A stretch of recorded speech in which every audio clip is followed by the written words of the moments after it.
રાજ્ય સરકાર દ્વારા સોંપવામાં આવેલ ગ્રામ વિકાસ વિભાગની આવાસ પ્લસ સર્વેક્ષણની સર્વેની કામગીરી નહીં કરવાનો તલાટી કમ મંત્રી મહામંડળ દ્વારા નિર્ણય કરવામાં આવ્યો છે, જે અંગે બનાસકાંઠા તલાટી મહામંડળ દ્વારા બનાસકાંઠા જિલ્લા વિકાસ અધિકારીને પત્ર લખી આ કામગીરીની વૈકલ્પિક વ્યવસ્થા કરવા જણાવાયું છે।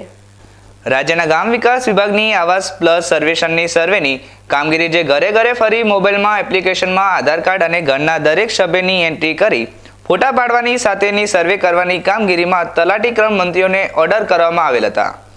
જે બાબતે અગાઉ પણ ગુજરાત રાજ્ય તલાટી મંત્રી મહામંડળ દ્વારા સરકારમાં રજૂઆત કરેલ હતી કે તલાટી ક્રમ મંત્રી પાસે અન્ય ઘણી જુદા જુદા પ્રકારની કામગીરી કરવામાં આવે છે, છતાં પણ આ આવાસ પ્લસ સર્વેક્ષણની કામગીરી તલાટી ક્રમ મંત્રી પાસે જ કરાવવાનો આગ્રહ રાખવામાં આવ્યો છે,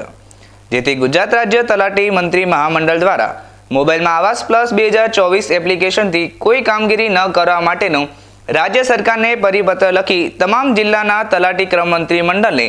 આ કામગીરી ન કરવાનો આદેશ કરવામાં આવેલ હતો, જેના સંદર્ભથી બનાસકાંઠા જિલ્લા તલાટી કમ મંત્રી મહામંડળ દ્વારા પણ જિલ્લા વિકાસ અધિકારીને પત્ર લખી આ કામગીરી અન્ય પાસે કરાવવા અથવા તો વૈકલ્પિક વ્યવસ્થા કરવા જણાવ્યું છે।